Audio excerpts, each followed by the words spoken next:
Ladies and gentlemen, welcome back to the MLG Major Championship. And perhaps more importantly, welcome to semi-final number 1.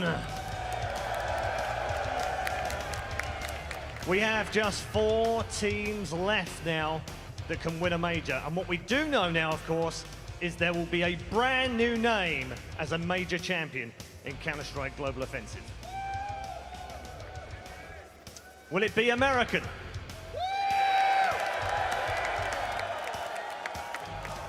Will it be South American? Or will it be European?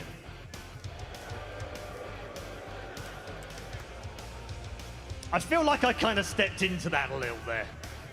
Anyway, we are ready for our first semi-final, which means introducing you to our 2 teams. Now, our first team have been here before. They've been on the edge of glory for some time now. And after forming their own team, they've made the semi-finals for the first time under their own brand. They are, of course, Astralis. We are going to bring out each and every one of the players individually. And we're going to start with a man who is sometimes a support, sometimes a rifler, always a star, Zipnix!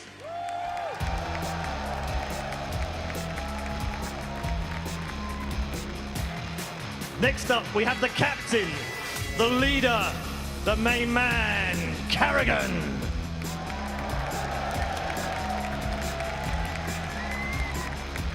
Third man out, voted the 3rd best player in the world in 2015, Device. Another star on the team, also voted in the top 20 for the last 3 years, Cajun B. And last but not least, a man who has signed more autographs than his entire team put together. Please welcome Dupree!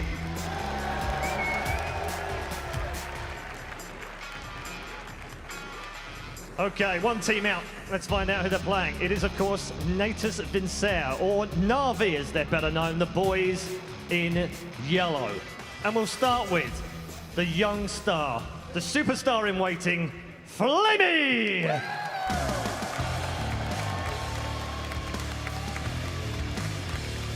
Next up, one of the most underrated players in the world.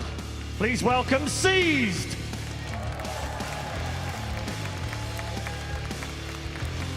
And you may have heard us talking about this man a few times this week.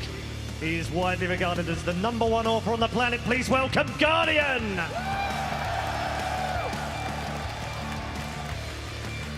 Celebrating almost 6 years with the same team, an incredible feat. Please welcome Zeus! And last but not least, the most feared beard in the world, and a legend in Counter-Strike, it is the one and only Edward!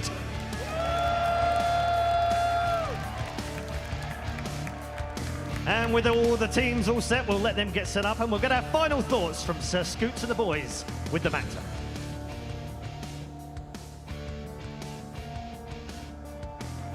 So now we've met the 2 teams. Let me introduce my new analyst panel. We've swapped some folks out to bring you this first semifinal. I'm joined by Yanko. Fifth Lauren is back with us, and we're going to keep Duncan for this one. Gentlemen, first off, before we get to you, Duncan, and talking about the next match, you guys were watching that match before a little bit.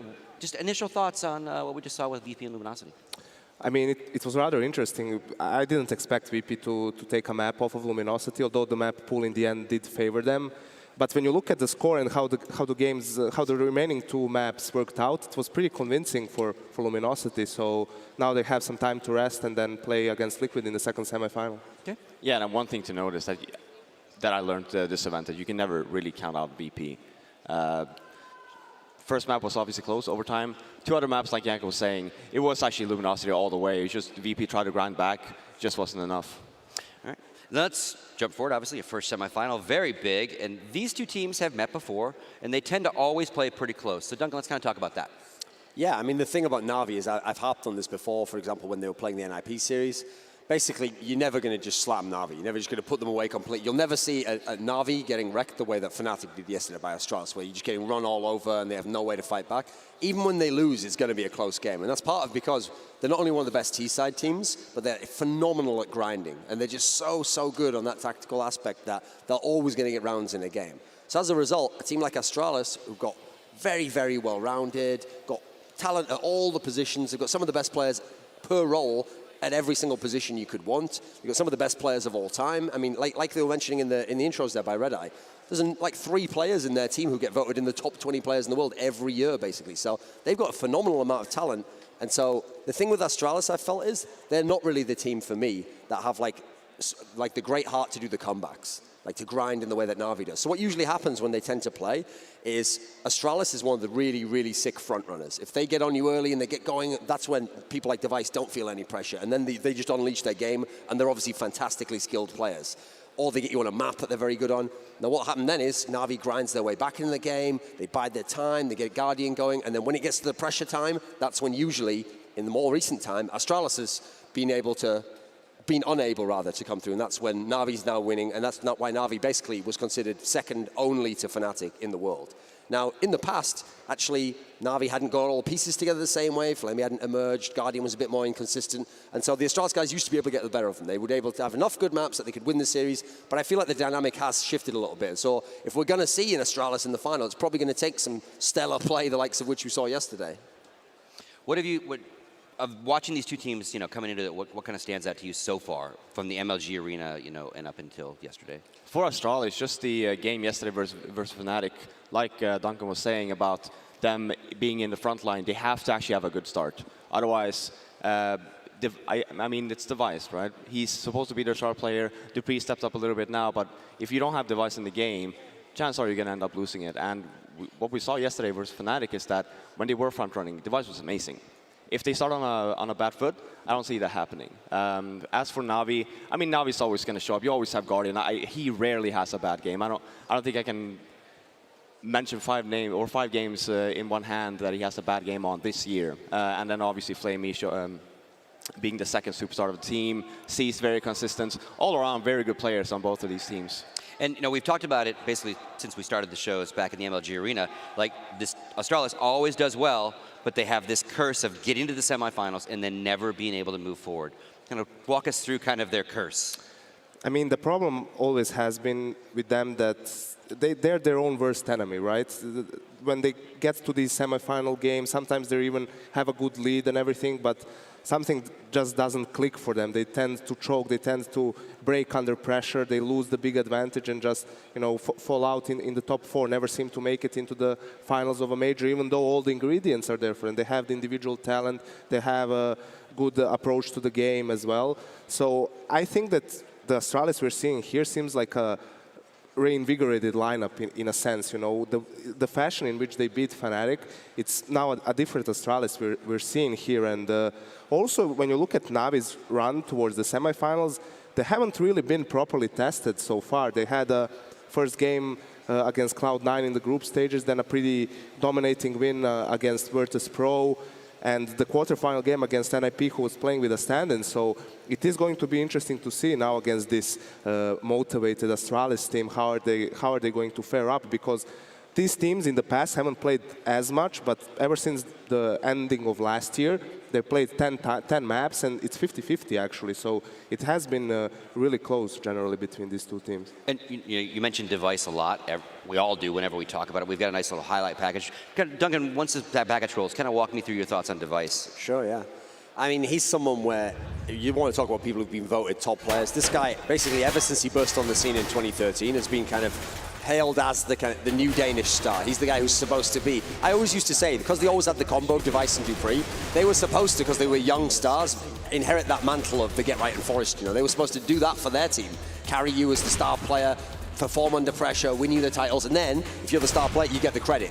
But now the problem with that is, the reason you get the credit if you're the star player is because that responsibility of being the star. And so what happens is, when you fail, then it might seem unfair because you probably didn't fail entirely, probably other people on your team fell over, but just as you get the credit for the win, you get kind of the blame for the losses. And so I've seen games where they've lost where KGB did nothing. I've seen games where Carrigan was really woeful with his tactics, but if Device ends up with 10 kills, and it's the third map, we're all going to look at him and we're going to go, well, there's the first place you can start. You know, this guy should have 20 kills. He should have won these situations. He shied away from taking chances in this situation. And so that's the problem with Devices. He's one of the most phenomenally talented players we've ever seen in CSGO, but he's one of the most haunted by sort of like a ghost in his mind of like when pressure happens, it feels like he just turns on himself internally. And the worst part about it is, it's one thing if you make a lot of mistakes. That would be something like, oh, you failed to execute. But famously, when he's in those pressure situations, he's the guy who just goes into his shell and he just doesn't make plays. And in his mindset, you can understand he's thinking, right, well, things are going wrong, so I don't want to try too much, I don't want to do too much.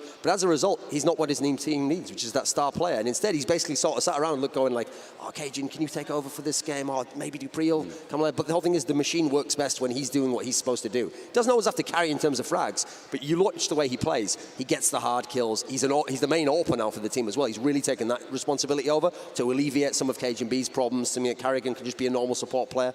So they need a lot from this guy. And if they fail, we'll all be looking at him again. So he's got a very poor history for what a great player he is. I mean, he's never been in the final of a major, but I think after what we saw yesterday, this might be his time. All right, thank you, gentlemen. We're going to keep talking about this, but before we do, let's check in with our casters. For this match, it's going to be Sadakist and Henry G. Gentlemen, what are your initial thoughts on this matchup? Well, first and foremost, this is the counter pit rematch, so please, but everyone, put your cans in the air, because this is going to be an absolutely sick matchup. Astralis, Na'Vi, the last tournament coming into this that was sort of the grounds for what we could base this tournament off of. Some of these teams' last chance to iron out some bugs was counter pit. They met, it was three maps, but it was 2-1 for Na'Vi in that one. So I think it tied up perfectly how Astralis normally approaches big tournaments. They look amazing throughout the early stages, the complete godlike moment, thinking, oh, this is the one. They're going to take this title. We could actually do it this time. As soon as they get to the actual grand final, or maybe the semi-final sometimes, that's when the star players seem to drop off. It was on Mirage especially. We saw where Dupree, Device going like 1 for 9. Just seemed so contained by the likes of Guardian. They didn't have a reply to what he was doing. And we saw similar scenes at Katowice as well. They go 5-0 in the groups, and then as soon as they meet Fnatic, they just don't seem to arrive. They can take one map, sure, but the other two were very convincing. So the thing is about this tournament is we've seen them, they've already beaten Fnatic. They've actually taken one of their nemesis down, and not even like a close game. It was absolute destruction against them as well. So maybe this is the one. Do you feel like this is the time they can actually take down Na'Vi? I mean, this is the thing with Astralis. We always talk about how they get to semifinals and they can't get any further. At some point on a major tournament, because yes, they've had some minor wins, 2 PGLs and a few others, a Face It stage 1, I think it was, but at some point they have to. And I think taking down Fnatic has really lifted them. Kerrigan, he said in the interview, I took that time out so Fnatic could think about how this actually feels if they thought it was going to be an easy game. Like, these guys are here. These guys are like poised, I think, and ready to play it. And I'm not going to rule them out. Yes, Na'Vi beat them in that series we just discussed. Sure. Yes, they've had the upper hand in this, but I think Astralis have every chance to be in this. And again, changing that roles a little bit is going to help. As long as they're in the same mentality as yesterday and they can bring the same sort of stance, I think they'll be absolutely fine. I'm actually convinced that Astralis can do it this time. But Matthew, before we throw it back to the analysts, I have one question for the audience here. Are you ready? Scoots, back to you. That was good. All right, well, I am ready. I thought I would never have to experience I thought we were done with that. again. I thought we were done with that. I look at Duncan over there, just his head is down. Shout outs like, to please make it stop. The counter. Henry was actually host. practicing backstage. Listen, they are a powerhouse casting duo. They are. They're power cows. And shout outs to Matt. It is his birthday this week, so it's very nice of MLG to throw him a big ass birthday party here. He turned a young 27. Yeah, well, he does have a big ass. He doesn't work out very much. So last point I want to bring up before we kind of get into the bands, the phases, all that good stuff is Flamey. We've talked about Guardian all the time, and now we're starting to talk about Flamey. You know, we talk a lot about StarX helping Flamey and calming him and kind of being his mentor to make sure he can stand next to Guardian, so to speak, in game. Is he now becoming one of the top players in the world, Duncan? He is for me, because actually he's the guy I identified in 2015, because the storyline of Na'Vi basically is in 2014, they were this fantastic like underdog team, but they were super explosive because it was all if Guardian went off. And if he went off famously, the thing about Guardian's the best at is like quickest firing speed in the game. So he'll just hit all these crazy shots and there's nothing you can do against it. But then in 2014, Guardian would be kind of inconsistent here and there. 2015, he kind of like solidified that. He became much more stable. So now they had like a star player, but the problem is, listen, the best teams in the world, most of them have a couple of star players. So then this Flamey guy came along and he joined the team and they started to win tournaments, but it was the smaller tournaments. And they weren't doing that well in the majors. And what we found was every now and then, it was maybe like 2 tournaments in 2015 where Flamey went absolutely crazy at the tournament, and as a result, Na'Vi was the team that was like, could have been a world champion. And what we saw at the time was, only 2 tournaments over a whole year though, like too inconsistent, you know. Well, in 2016, it feels like almost every tournament he's now done it. So now you've not only got Guardians utterly phenomenal, now you've got another world-class player. I think he's a top 5 player in the world. So if you've got 2 of the top 5 players in the world on your team, you can be a major winner, you can be a world champion, you could be the best team of your era. So Na'Vi, I think they're poised in that sense. They've got the players, it's the right time, everything's aligning, but obviously they have to do it now. It's all well and good to do it at the smaller tournaments like Counterpit, as you mentioned, but no one's going to look back in 10 years, sorry to Counterpit, and go, oh, well, remember that great time that you won Counterpit and that guy with the cans in the air? If you win a major, that's the one that stays on your legacy, on your resume, you know. Sure. All right, well, before we get to our vetoes, we've got Chris, and he's got a fan who is doing his pick'ems. You're familiar with the Valve Pick'em Challenge, the fantasy, all that good stuff. Chris, how's that kid doing down there? Or up there, wherever you are, Chris. I don't know where you are. Fantastic up here. I'm out here in the crowd. Where are you? That's right, and we have some awesome fans in this venue. You might have seen this guy. This is Dave. Dave from Michigan has been one of the loudest guys in the venue all day long. Now, Dave, I had to bring you up here to wake up the audience upstairs, but we got to talk about Pick'em. Of course, this is the last chance to buy your team stickers and get your picks in. Who are you picking in this first match? Are you going Na'Vi or Astralis? I'm going Na'Vi, absolutely. Jersey here. It's kind of a dumb question. Na'Vi. Yeah. Now, this is only the first of 2 semifinals. Where are you going with the second one? Luminosity, who just took down Virtus Pro? Or do you believe in America with Team Liquid? That's a hard one, but I gotta believe in America because America! Yeah! Because America! That is right, Dave. Dave, I know you're all dressed up for Na'Vi, but I want to make sure you are set and ready to go for the Liquid match a little bit later. Here's a piece of America for you guys. The match is getting underway. And to cheer you on, we got some CSGO pins as well. This is for Dave, this is for Steve. And if you're making noise in the crowd, I will find you and I will reward you. Back to you, Scoots. I will find you. I will find you. Chris, why don't you come find me with some of those pins, bro? Come on, I got nothing. Well, I got one. All right, let's get right into it, Duncan. We're going to start with you, as I always do. What do you think the map situation is going to end up being? Yeah, well, luckily these 2 teams have obvious permabans, and the permabans even make some sort of sense against each other to maintain them. So over on the Astralis side, they permaban Cobblestone, and if you know Na'Vi, especially more recently, it's not their best map, but they're always so good on it. Like, they're so consistent on it, they can play any team on that map. So I'm almost certain they're going to go with the Cobblestone pick there, at ban rather, not least because they played in the IEM San Jose final late last year. They allowed Cobblestone through, Na'Vi picked it and just wrecked them on it. So that's almost for certain. There's going to be no Cobblestone, so Astralis ban Cobblestone. Now the permaban for Na'Vi is always Cash. I will say Astralis, despite what you saw yesterday, that's not one of their best maps. It's like in the middle of the map pool. They used to be very good on it. After yesterday's performance, I think Na'Vi was already going to ban it anyway because they really do permanently ban it, but they're definitely not letting it through now. So the bans, I think, are obvious. It's going to be Cash for Na'Vi, and it's going to be Cobblestone for Astralis. Now, in terms of the picks, this is where it gets interesting because they've both got really deep map pools. Like, when I try to think what they'd want to pick against each other, on the Astralis side of things, I actually think they might be thinking, how about Overpass? That's a map that Na'Vi's very good on, but a lot of people are in agreement. In fact, JW told me this from Fnatic. He thinks that the Astralis guys are the best in the world on Overpass. So that's a map where I feel like they have a lot of strength there. It is historically a good map for Na'Vi, but it's one where it's more like you think of the great victories in the past. Hasn't been as many more recent. So I think maybe an Overpass pick over on the side of on Na'Vi. That's where it gets interesting because the maps they don't want to play beside Cash, there's only one, and it's Inferno. So assuming that the guys from Astralis don't try to pick Inferno and get clever, because that could happen as well, I think Na'Vi's pick actually should be something like Dust 2, maybe Train. These are maps I think they could put a bit of pressure on the guys from Astralis, and then I hope, remember, for the third map it is randomly selected, so really all I'm telling you there is what I wish it was for an awesome series. Sure. So if it's up to me, I would have Mirage as the third map. I think that would be a wicked end to the series. Both teams very good on it, and crucially, that's the map. If I'm not incorrect, I think that was the third map at Counterpit. Yep. I think it was Mirage, and that was the one where both teams were doing well, and then the Astralis guys crumbled. Na'Vi came through as they always do on Mirage. They got the victory. So if you want to see Astralis win, but you want to see them overcome those demons, let's set up the same cards again, put the chess pieces in the same place, and see if they can do it this time. Robin, thoughts? Yeah, I mean, for Na'Vi, I would actually love to see a train. A map that they play a lot and they're really good at. Astralis obviously also play it. They don't believe that they're good on it, but they are actually a very good team on that as well. Like Thorn was saying, I would actually love to see a Mirage in the map pool as well. Both teams great on it. I don't think it's going to be picked, though. I think it will be randomized.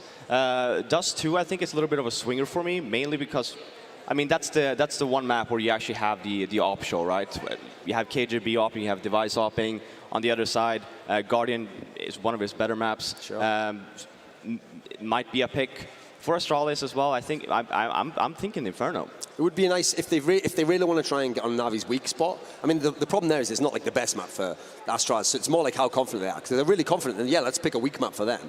Whereas the reason why I'm thinking Overpass is if they traditionally are still worried at all, you just pick your strong map. You're like, let's just get on a strong one for us, comfortable. What do you think, Janko? What do you think for the Astralis pick? I think they're going to go with Inferno because when we look at Counterpit as well, it was Navi picking Train and Astralis picking Inferno, and they both won their own respective picks there. And it's hard for me to find a reason why would any of the teams change that. The only thing that might happen, but I think it's unlikely, is that Navi might try and go for a Dust 2 instead of a Train, but they have no reason to do so. They're extremely confident on Train, especially on the T side. Guardian famously saying in interviews that they're... You're right. And here we go. We've got the pick. Actually, bearing in mind what you're saying here, I think there's actually a good chance, assuming the randomizer plays fair, we could just get the same maps as Counterpit. So Astralis have Inferno, which is what they had. It was actually, I think, map 2 in the series there. Yeah. And the second pick will be Navi's. So we're thinking they'll take Train. I agree with you. I think when they get their T-side going on this map, they're the best in the world. And they have like an unstoppable quality to it. I mean, Cloud9 found that. Cloud9 had a little lead going in CT. They were like, oh, you know, we've got like 6 rounds here. And at the end of the half, it was like 9 T rounds to the Navi guys. It's also important to note that the team that picks the map, the other team picks the side. Yep. So if Navi picks Train, Astralis is going to...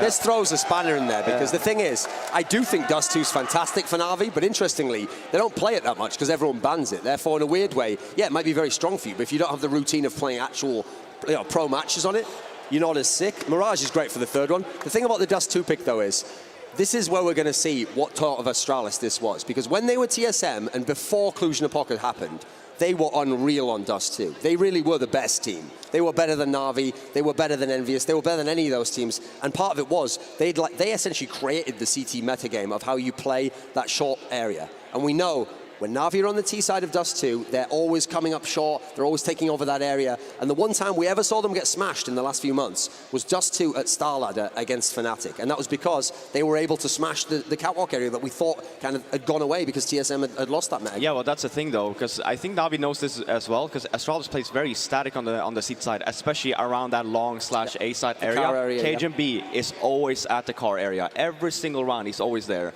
And if Na'Vi can take advantage of that, that's just an easy A push, and you get the bomb down, and you just play after plants. So I think Na'Vi knows that. That's why they got crushed that game, because it was just a constant abuse on KJB on that bomb site. So if he's not having a good game, and keep in mind, this used to be his best map by far on the CT side. Certainly. He was amazing on that. So if Na'Vi has a plan for that, I see that going. I mean, technically, we do have pretty much the same first map and the same last map as Counterpit. And like Janko was saying, Astralis won Inferno at Counterpit, but then Mirage as well went away to Na'Vi. So the only difference here is actually the Dust 2 pick. And for Astralis, again, like Duncan was saying, they're not a bad team on Dust 2 at all. So I think this is going to be a really close series. The reason why I would have preferred Na'Vi to pick Train was because probably Astralis would pick CT side. Probably, yeah. It's ideal, right? Yeah, so for other teams, that would be a problem starting Train as T, but for Na'Vi, it's basically what they would almost want to start with, right? So on Dust 2, we haven't seen them play for some time, as you pointed out, because people usually ban it against them. I think Astralis is aware that their style has become predictable on the CT side with KJB playing car and so on.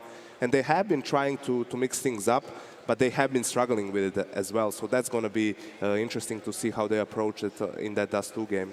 All right, gentlemen, starting with you, Duncan, final thoughts and a prediction, again, from you. I think the map pool's really exciting. Like, I knew for this one, since the bans were very obvious, and then once you get past the bans, aside from Inferno being a little bit dodgy for Na'Vi, I knew all the rest of the maps in the whole pool, both teams can definitely play on it, both teams can go back and forth, and certainly they can win all of them. So I think there's a very good chance we can get to 3 maps. I think we can get to that Mirage. I think it should be a fantastic, it could be the best series of the tournament so far. The problem is I always actually let the maps decide who I'm going to predict to win. I don't just go with like, oh, I think this team's better overall, therefore they'll win. Because it's very hard to know how individual players will play. So I kind of let the rhythm of the maps tell me. So the problem here is if it was Train, I was actually going to say, I was going to take Na'Vi 2-1. I was going to say Na'Vi's definitely going to get Train.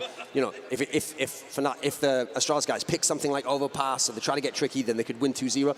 I think actually, I'm going to put it all on the line, Scott. I'm just going to go with Astralis to win this 2-0. Whoa. So I'm going to say that they're going to stomp it. Some of the crowd believes you. Listen, mate, behind you. I'm willing to be wrong, but I think the maps are lined up for them. I think Dust 2, I still think if they get that little tweak, they can be phenomenal, and I think they're going to win Inferno. So as much as I think Na'Vi can be fantastic on Dust 2, I think it's all on Guardian to get them that third map. If it goes to three maps, I'll admit I'm wrong. It'll probably be Na'Vi on Mirage. That's probably the ideal scenario under pressure, but I'm going to take Astralis 2-0. And Robin.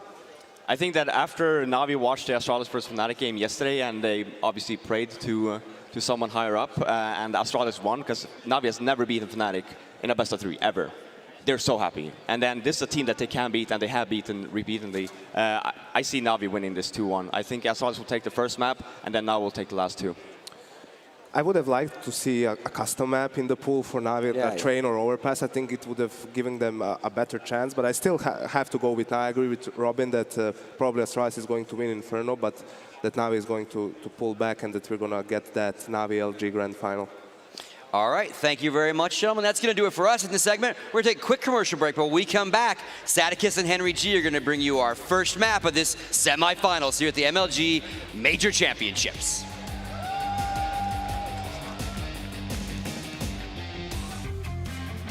Beautiful Columbus, Ohio. Get loud because we are into the semifinals. It's Na'Vi, it's Astralis. Denmark versus the Ukraine. Guardian versus Device.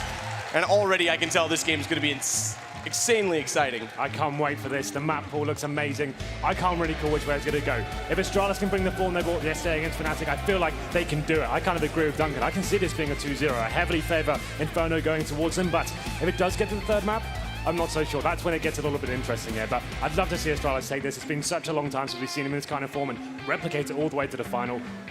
We'll see what happens with that, but whatever happens, it's going to be a fantastic game here. It looks like we are about to get into this one. It will be Inferno, and it's going to be Na'Vi starting on the CT side, Astralis obviously on the terrorist side. So here we go then, ladies and gentlemen. The first semi-final of the day. Let's make some noise. And no one's leaving this arena because don't forget when we come back after this game, it's North versus South America to find out who plays in the final, but Na'Vi Luminosity is a possibility still for everyone who loves that rivalry. I know I do, but I mean, at the same time, all four of these teams, and Liquid's bought their way into this tournament, they've got a chance as well. This one's underway. It's going to be 4 sets of armor bought up on the CT side. Flamey's the utility player. On the opposing side, it's Kerrigan that's going to be holding on to the nades, and they're already putting pressure onto B. Seized will be the first to spot it. Flamey's rotated back early to cover him off. But it's going to be slow. They just want to get map control, Astralis. Yeah, this is get control of Banana, a very lucrative part of the map. You can see Seized is facing aggressively, does a little bit of damage, but receives some as well. And he has got Flamey backing him up, and Zipex on the other side of the map just holding things together with the flanks. They have obtained the Banana control now, push the CTs back towards the side. So this is what they wanted to do. That's the objective complete. Now they can slow things down, still have their utility intact. It's just a waiting game now as well for Guardian. Zeus already considering the possibility that B is still going to come under threat. So they actually stacked it up a little bit more heavy. If Zipex and Dupree can get in toward apartment, find Edward, or pull one more player off of this, get one pick, this could change the entire landscape and force them to work into the A site. And still, though, Kerrigan is holding on to the utility. So the smoke and flash are both still in play. We can see now Dupree and Zipex have got control of the A apartments. Dupree, one of his favorite areas of the map, going for this initial kill now. The exchange comes in. Can he find a shot? It's actually Guardian to open things up here, taking down Dupree and giving the man advantage in favor of Na'Vi. And that's going to force them back. Consider falling back at least, and as they do so, look what Seized has done. He's worked down into Banana. He's got to be careful. He's heard Kerrigan coming, so he's trying to fall away from this. He's called for the rotation already, and Edward getting Zipex means that the lurk is completely gone on the A site, and a 3-man rotation onto the B site means that this is going to be a huge problem as they try and work into B. Smoke's going to go towards CT, cut off the choke point, but they're already inside of it, and they're going to drop the bomb. It's just down to Kerrigan. He's going to get one at least. But Zeus closes the round. So after obtaining the Banana control and looking like they had a real control of the situation, it's Astralis going for that first pick from Boiler. Dupree goes down, and they lost everything at that stage. C's pushed down towards Banana, gained so much information, and Astralis almost forced to go back towards B. 3 players for Na'Vi waiting for them. and they completely mow them down as they make their way to the bomb site. So there it is. Navi take the 1-0 lead. We're going to round number 2. We haven't seen a force buy from Astralis. This is quite rare, actually. We normally see teams that don't plant the bomb and the pistol will be force buying up in the second with the Tech 9s and armor. They're going for more of a conservative approach here. I do have the 2 Deagles. Dupree on the armor as well. But it is more conservative than normal. MP9's out on both Flamey and Seized with no armor on 4 of the opposition. This could be a huge chance for those guns to capitalize. Zipix and Dupree again going to try and get apartments control. Kerrigan is joining that direction as Cajun and Device try and open up Banana, get the control of it on the opposing side, but already shut down as Flamey finds Cajun, and Device is going to be spotted in under the arches looking for the Deagle shot. We know Astralis has the accuracy with them, but it's a run and gun. Seized, he's having none of it. This is when the MP9s are so effective. No head armor to actually hold them off. They're going to mow through you. Lafrag's coming in towards middle. Edward gets the first, and he gets a double and a triple as well. Easy round there for Navi, not dropping a single frag. But it was to be expected. Astralis, like I said, didn't invest too much into that round, so still, money's still relatively healthy. They were going to the next one with a full buy. Could definitely get an AWP as well, but this one should be the throwaway round. Won't be investing much more than some PT50s into this one, so Navi, another chance for them just to farm a little bit more cash with those SMGs and make sure they keep the rifles in hand. And efficiency's key as well. Like you say, they can start to build up back and potentially go for that bonus round that we talk about. It is going to be the full save. The bonus round for the P250s. on Inferno as well is very effective. You've got many close range, tight angles and choke points to go down. And Flamey just wants to take the battle towards him this round. Wants to get the firewall going in, and there it is. He gets the first frag, and Edward chiming in as well. And he's got to get back, though, because he was dinked up in that. It is going to be Kerrigan gone. They push Banana as soon as they go more passive into mid. So it's a good sucker punch right now from Navi, and another fully efficient round. All 5 stay alive. This is brilliant, like you say, because if they go for the bonus, even if they allow a reset, they build up such a good economy that they're going to have all the utilities required, and it's such an important factor on Inferno. So what we mean by when we say the bonus round, guys, is basically, actually not going for it at all. Like, you have the option, after you've had 3 clean rounds in a row without dropping many frags, you obviously have SMGs from that second round. It means you can take them to the gun round and take a risk. You have the money to upgrade to a rifle, but it looks like Navi have opted for, I guess, the safer route down this one. They're going to upgrade to an AWP and another M4 as well, so leave the MP9s towards spawn. And, of course, Guardian, you want him to have the AWP at all times, the world's best sniper. Let's see what he can bring to the table here. He's going to be up against Device, who's got the same weapon. He'll be facing towards Banana and looking like he'll be smoked out for now, but you assume a boost will be coming in momentarily. You would expect it. Guardian's going to hold in the apartments, gives more freedom to the AKs, or rather, excuse me, the M4s that sit at the arch side at top middle. Flamey in the open, looking to get a flash out, try and go for a peek, see if they are running that boost, because the smoke has dissolved. But the Vice is just sitting back. They don't want to take this fight. They know how important this round is, Astralis, to try and do as much damage as possible to Navi. So this is good from Navi. They have got full Banana control, but the problem is they've expended their smokes very early on in the round. So they'll have to fall back. They can get back up from middle as well. You can throw smokes over the top of the map, but it's going to be more of a difficult hole for them now. And Astralis are aware of that. You can see them slowing things right down. Dupree, of course, getting that apartment's control, as I mentioned before. Boiler room, heavy area of contention for him. It's where he gets most of his entry frags and opens up the map. But it's going to be Guardian to do it this time. He takes him down. Man advantage once again in favor of Navi. Good positioning from Guardian. It works. He sat and waited patiently, and now it's going to push the offense toward Pete. As you said, the smokes did go out really early, but they still had one to throw, and it's gone down now at the top of Banana at 34 seconds left on the clock. This still has about a 10-second duration. A further one as well. They're going to have to go through this. Either go through this or get back to A, and it looks like that's going to be the choice instead. Running out of time, though, for sure. 20-second mark, and they still haven't got any real say in terms of the bomb control, but Guardian's waiting towards the top of middle now as they come up. Guardian's going to hold the angle, goes for the peek late, finds the first one. It's Edward to cut off the crossfire. Device found a good refrag with his AWP. That will give up the arch side, or rather, excuse me, the truck side and pit, but bomb going down again. All on Kerrigan. The round's over at 7 seconds. He's got to kill this out, and he gets 2 kills. But the other 2 smart enough that they will not face. And Kerrigan just needs to run. He can't afford to die after the time.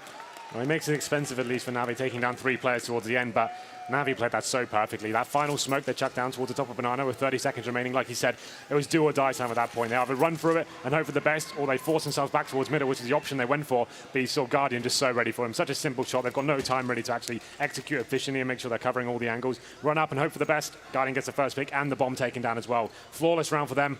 It's just Kerrigan that makes things interesting with those last 2 souvenir kills. As it goes 4-0 in favor of Navi now. Astralis onto an eco. We obviously have Kerrigan's AK saved from the last round.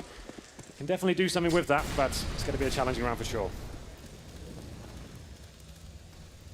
Massively challenging round. That helps, though. Cajun B with the Deagle does start it off. Flamey tries to re-peek it. He's got to fall back at this, and he's actually going to get himself in a position where he could be exposed. 34 HP. Nade and Flash, again, just trying to discourage Astralis long enough to let Seized come over and give him support, but they've divided the defense.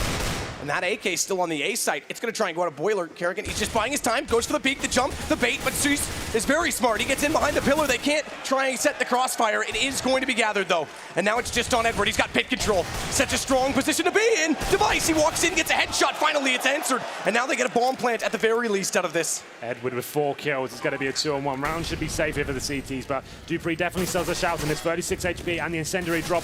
Only has the PG-50 to work with. Can he do anything with this? Going to be swarmed on the bomb site, and it's going to be seized to take him down with the Desert Eagle in the end, through the box.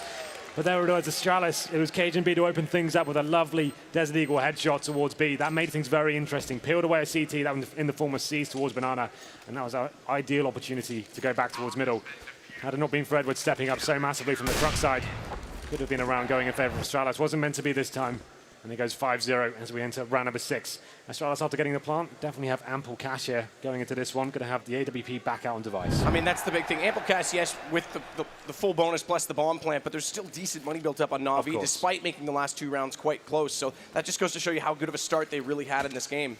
Yeah, a lot of interesting situations, but let's see if Astralis going to change things up. Being quite a default play from them so far, just trying to gain control and work a pick. So far, it's been Guardian opening the map out pretty consistently. This time, Cajun B making his way towards Banana. We can see Flamey towards the top. Not such an aggressive approach from him this time. Not going to be smoking down towards the bottom. Late peek potentially from Guardian. He does check down mid-late. Device wasn't shown. He's just going to hold the angle. Chickens might get in his way. Can't quite see through those as easily. Device is now going to turn his attention on toward B. Flamey again in behind the sandbags. It's Seized. That's going to try and pop a flash out over top and go for the peek potentially on Flamey. But he's got to be a little bit careful now, because as they get forward, that Molotov, if it had been a second later, he would have been dead to rights. Once again, trying to get that apartment's control will be Zipex and Dupree. The Guardian changing up his position. He was Banana last round. He's going to be towards the quad side. Smoke goes down towards the top of middle, but they're aware of Dupree's antics towards Boiler, so they'll be holding on to it. Zeus boosted up as well, and the smokes have been deployed. This will slow Astralis down momentarily. So they have got some positioning inside of apartments. I think a footstep was just made. I think I did hear one footstep, and right now with that boost on the atrium, they're going to have heard that. Zeus absolutely knows they have to be in there, so instantly they go for the Molotov inside a Boiler. That buys more time. 38 seconds left to work with right now for Astralis. Smoke's going out in front of Library and on the arch, but right now I think this is actually just trying to force the rotations, but 3 players. Truck side A means it's a long ways back to B. If Device can open this up, there's a chance. But once again, it's Astralis that's bleeding out the time. We talk about Na'Vi, good flash. Zeus has no idea. They've already made it out of the top mid. And now Dupree goes. It's all going the way of Astralis. Kerrigan finds Edward. Pit's gone. They can stack A side all they like, but none of them finding a kill. Yeah, round over. 3 kills will be required as Astralis completely swarmed the A bomb site. Perfect execution there, smoking off towards the outside, and he saw the atrium boost just made redundant with those flashbangs. Perfect timing there, and they just find all the kills. It was Kerrigan getting 2, and Dupree finding 1, and the Chicken's excited, of course, doing a little dance in second mid. Biased Chicken, clearly an Astralis fan. That's pretty cool. Yeah, why not? That's all it takes. Knives and chickens, that's all we need. Exactly. Well then, Astralis finally arrived here and keeping 5 players alive as well. It was a fantastic round from them. It looked like it could have been gone either way. They only had 20 seconds. They finally went to the next queue, but Kerrigan so good at entering those situations by himself. He normally says he wants to set up for his star players, but sometimes he can have that massive entry potential as well. Finds the headshots are required and runs over Na'Vi. They finally arrive. 5 plays 1 now, like he said before though. Money has been reasonable for Na'Vi. You can see Zeus is a little bit low, but the money can be distributed accordingly, and they should have a full buy here. So reset becomes a possibility. Very important. They kept so many players alive. That was perfect. Zeus, they had the double boost as well. Edward gets caught. We know he likes to play in that position. We've seen it a few times from him, even this weekend. So good read to get around the corner so quickly. Even still, they had a second man that would have followed out, and it's a one-and-done spot. Device this time going to go over toward the B side, and it's Seized that's forward. Flamey, he's just rotating back over. He initially went toward the top of middle in case that peek from Guardian didn't work. And they didn't actually throw the A side smoke over to B to actually allow for more time and more utility for C. So that could have been dangerous. But Astralis is playing a much slower pace than we normally see from them. Yeah, they're going to go for that banana control once again. Kerrigan, Device, and Cajun B. 3-man unit just pushing back the CTs, trying to establish control of that area, make the CTs expend the smokes they have remaining. The bomb is still down in T-spawn, so they're not going to be executing anytime soon. Zipex and Dupree is a classic standard from Astralis. two heavy areas of conflict for them, Banana and the apartments area. Once they have that, that's when they can go and make their mid-round decisions. But this time we haven't got Guardian challenging the apartments or towards Banana. He's actually towards the arch side, so that's what you have to watch out for. He's in a different position almost every single round. It's what you need to establish before you can make your next move. And here we go again. Cajun B is going to set the first smoke. That's going to go in behind Guardian at the arch. The second one will land directly in front of him.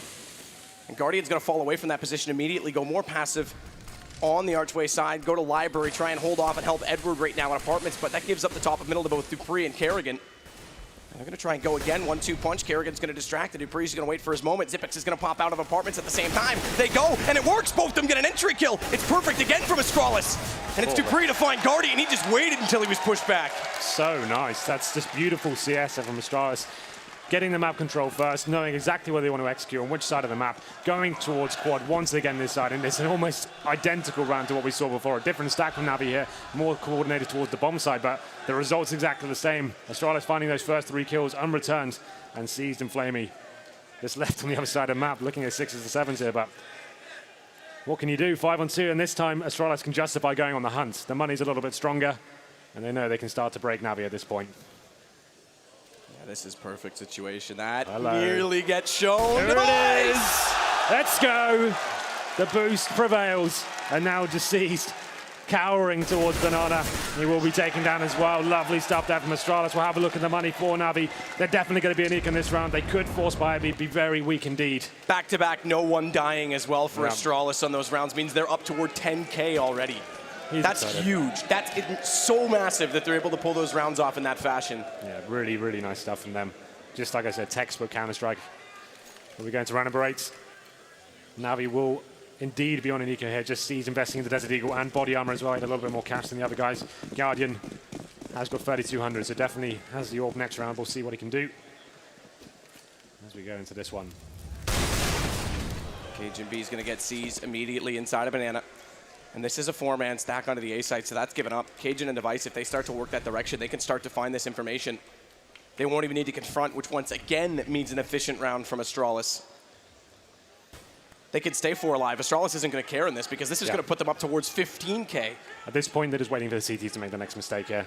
When you're a 5-4 as a CT and you've only got pistols, you need to work out something. You need to get a little bit of intel here and work out how you're going to establish yourself. But Astralis got plenty of time left, still 1 minute 10 on the clock. Going to be starting to deploy some smokes and seeing how the CTs like to show themselves. And there it is. There's the face towards middle. Not finding any kills just yet. But they are going to be edging towards Banana, and that's the perfect place for them. Not a single CT towards that side of the map. Xyp9x is just going to fall away from this. In through the underpass, and Cajun, here we go. This is it. This is him finding that information. So this looks so good for Astralis. Yeah. Navi going to get taken down with 1 already. There won't be a fast rotate to come in and try and get guns down. Xyp9x does get dinked. But he'll get out of Banana quickly enough. He's going to try and just hold the angle. That Molotov buys him time. Once this bomb goes down, now that they've cleared every possibility, they're taking their time, Astralis, to make sure there's no one lurking and waiting to catch them off. Once that bomb goes down, he'll fade away back to the site. And once this time duration goes on the bomb, they're going to exit through CT. There's no need for them to confront this. Absolutely. There's nothing to gain at this point. No guns gathered for Navi. You can see them boosting towards T-spawn, but Astralis not falling for that one just yet. They're going to wait for the smoke to dissipate, and Kerrigan coming in now. They find 2 kills. Just going to be Edward remaining. He's in the underpass and working out how he's going to approach this situation as he starts to fall back. It's just Edward. Why not? They are looking to go out this way. This is great. I mean, this is a wonderful round so far from Astralis. This is what we need to see from them, though. Discipline going forward. They can't afford to throw away anything. So much on the line here. It's a semi-final at the major. And not to mention, we know Na'Vi is probably right now, and Luminosity, you could argue it, but probably the best T-side team in the world in terms of tactics, in terms of strategic style. Inferno definitely lends itself to picking up rounds for them. So this is big for Astralis to start building back into this. It could have been a disaster. If they got reset at 5-1, this could have been like almost a foregone conclusion. And what I mean by the risk there as well, like obviously they probably would have got the kill there, but just taking the chance, if someone did lose an AK and Ed was able to take that into the next round, that helps boost the CT economy. And the bigger picture is that actually really beneficial towards the CT. So it's actually really nice from Astralis not to give anything away there. And here we go then, Guardian back on the AWP. It's a faster round this time from Astralis, going straight up towards B. There's only 1 player there from Navi. That's actually going to be Guardian. Solo or play. Definitely viable, but obviously you need to hit the first shot and be able to fall back here. But Device is going to be challenging him. AWP on AWP option about to come in. Battle of patience, though. Again, discipline is key. Decent It's range. Cajun there to try and sneak out and get the reface as well. Molotov lands behind Guardian, but he's smart enough not to stay out because that's what they were hoping. They were hoping they were going to find someone off. Now that that's in position, they'll go for the peak. But Guardian gets back inside the site. And although he loses and goes down to 39 HP, it's still an AWP on Guardian that we're talking about. So he's still super viable in that situation. Yeah, he just needs an inch. It'll take you down. So 39 HP is not a huge problem for him, but he can still feel comfortable. He's going to be rotating towards the spools now. Astralis not capitalizing just yet. More of a default play for them now. They've got the banana control. Bomb is still down towards the T-steps. Interesting thing is they haven't got any information on B, so they're starting to look toward A, and that's where the stack was initially placed. Yeah. It could actually work out for Na'Vi in that sense, but still, it's discipline again. Look at how Astralis is playing this. It's the same round coming in once again. I think they'll probably execute towards quad, and Zeus and Edward are waiting. Different position for Flamey this time, though, as he gets in toward the cubby. Molotovs are still up. They could try and cover it off, but Zeus is going to open it, takes down Kerrigan, and that last Molotov, it's going to be used inside the pit instead. And nearly goes down inside the smoke. The damage to Xyp9x is done. Now they go back to B. Guardian's waiting, but Device has the angle. He looks towards Spools, and Cajun follows up. Wow, this is so sick from Astralis. After doing that quad play 2 rounds in a row, they've done the exact same smoke, the same flat flank, sent someone in as well as the decoy and gone straight up towards B. Peeled CTs away, and now it's a really difficult situation. Bomb has been planted, crossfire established, not a single kid on Navi. Do they go for this? And once again, as the round loss bonus continues to build, this will be eco situation, so saving these 3 rifles is mandatory. So smart from Astralis there. That's just like perfect calling at that stage. Doing the exact same round, pushing the CTs back, taking away their vision and their intel, and then performing the exact same smokes that have worked so effectively towards the A site, and just having the timing down to a T as they make sure they go into the B bomb site there. Really impressive stuff. And that's going to be their 4th round in a row here. And Navi, after going up 5-0, looking a little bit lost in the gun rounds here. They do manage to keep 3 rifles alive, but the AWP has been dropped, and the money will be a serious problem going to the next one.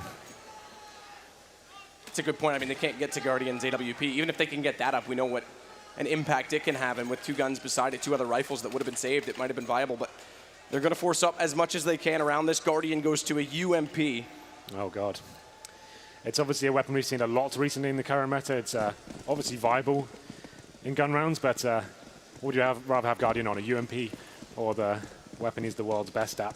Oh, clearly the UMP. Clear, that's what I was getting at. Yeah, exactly. Seized, going to take the fast face bomb, or excuse me, smoke already at the bottom of Banana, so Device is boosted early. If they had overfaced this, it could have been a huge problem. He may just spot this under the arch's foot. It's definitely got to be showing by now. X-ray's misleading. His Device hasn't responded to this. He's trying still to see that. Flame is aware this is a possibility, the boost is coming. You can see him getting behind the pillars there. Device known for this boost time and time again. He normally gets something out of it, but Flame is a little bit too smart this time. He is going to be edging out slightly, going to give something away. Okay, after being so disciplined for so long, decides to face, and Device, his patience pays off. And they get the man advantage. It's going from bad to worse for Na'Vi right now. Guardian has to play top middle. With that UMP, Kerrigan's going to set for the Molotov. This will bounce in toward the atrium so they can clear off the angle. We've seen Zeus be playing in that position a few times throughout this match, and here it is, the set cross positions. Tries to time the shot into the flash device in case anyone wanted to peek off of it, but no one does. Guardian can't. It's just, again, the UMP, so Kerrigan gets an easy kill at Zeus, though. Follow it up. He is in that position at quad. He walks back out, and it works perfectly. Thankfully, Device gets one in turn, but it only gives them a man advantage, and Edward still has pit. We know what he can do from this position. A good Molotov to do massive damage, though. And it's all left to Seized. Bomb going down. And he's got to find not only the bomb planter, which Device he'll know is in the site, but the player inside of pit. Good counter, Molotov, good timing as well. Yeah, not really much he can do here now. They know where he is. He made a lot of footsteps. Going to be smoking on towards the bomb site. Xyp9x, disciplined as usual. Not going to be overfacing the situation. Knows he'll get some vision before he gets closer to the bomb site. Doesn't land the shot, but it's enough to slow him down. And there it is. The kill comes in. Xyp9x gets it. It's going to be 5-5. After Navi had 5 in a row, Astralis do the same thing. Interesting round there. Navi trying to do what they can, pushing down Banana as Flamey. Hello, Moses. Hello, Moses. Zonic reaches in, Device just had to readjust his sleeves. Zonic trying to give him a pat, and Device is like, man, come on, this is my comfort zone. Just as we were applauding Flamey for that patience and the discipline and not facing, we said, oh, he's obviously aware Device does his boost. He just gifts him the free kill at the start, and that was obviously a horrible situation. Guardian faced to go for that Hail Mary play towards the arch side, and now look at the buy coming in. We have got an AWP, but Zeus on the Max 7. They haven't got a single kit, and Device, he challenges Guardian once again and comes out victorious. 5 on 4. And that seems to be This is nuts. I mean, Guardian's not rolling at all right now. No, definitely. 4 kills only, seized on 3. The only one that's done anything, and again, it's in that pit position is Edward. Well then, what's the reaction from the CTs? They've got one player towards B. That will be Flamey, but he's got one flashbang to hold off the entire Astralis. I'm not really sure what the play is from Navi right now. Wants that Come on. so Press it. scared. Oh, and no. it works out, Device! That's why he's so hesitant, because Device was sitting holding the angle the whole time. He just couldn't reach it. Inches away. Just can't grab it, but there it is. Edward coming in.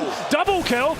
Zipex is going to answer one back, but it's still a 3-on-2 in favor of Astralis. Edward is single-handedly turning rounds and giving them a chance here. That was massive to go for that face when he did.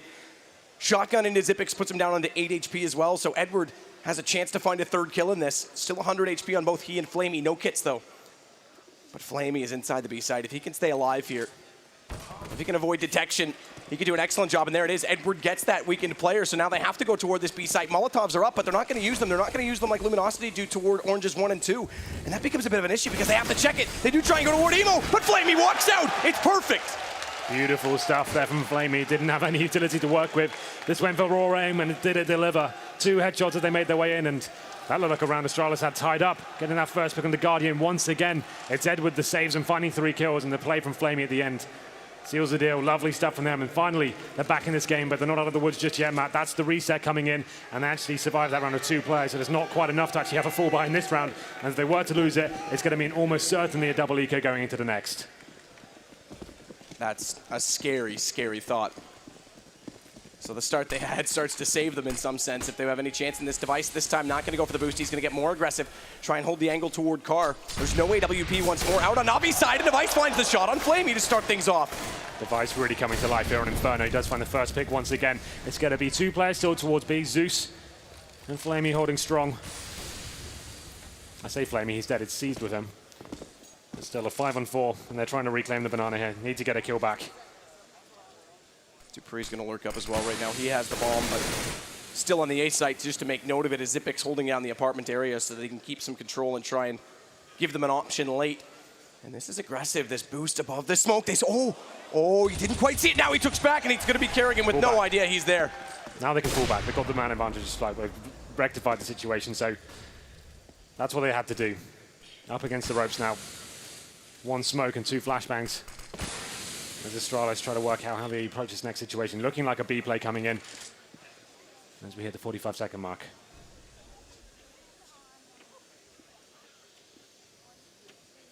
Wait for that smoke to dissolve at the top of mid. Edward again, though, still holding onto this quad side. Guardian's there, back turned. Edward expecting a flash. He's going to try and time this. And Guardian's got to hit the follow-up shot because he's going to be in no man's land. Edward goes for the peek fast, and Cajun, there's no angle for Guardian. He has to sit back. It's UMP in the pit. They've already spotted him, and it's, oh, timing is everything. That's it. I don't think the CDs can justify going for this one. This round means everything, but they need to take some rifles in the next round. They can't just go in for a double eco. There's no chance of winning this. 4-on-2. And Zeus and C is the last player remaining. You can see Zeus is out already, but C still fancies something. He's going to be edging his way towards apartments. I'm not really sure the approach is here. 1 player saving. I'm not entirely sure why C would risk losing his rifle, but he's going to spot Device through the rafters there and actually takes him down.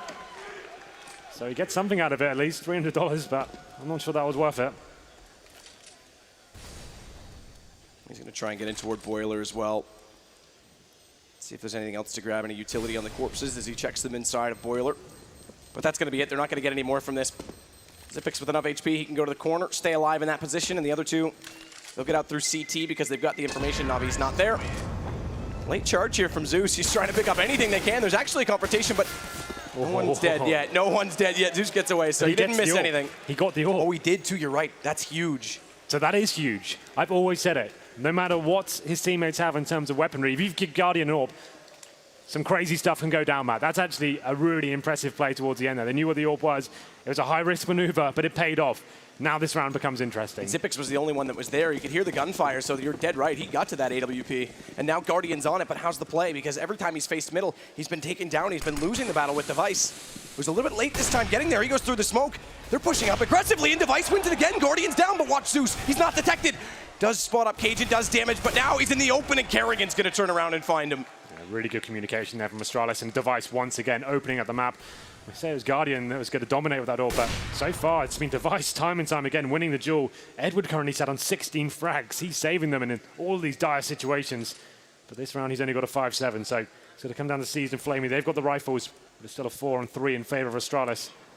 And they've got plenty of time to work with here as well, and all of their utility. Haven't had to expend anything yet.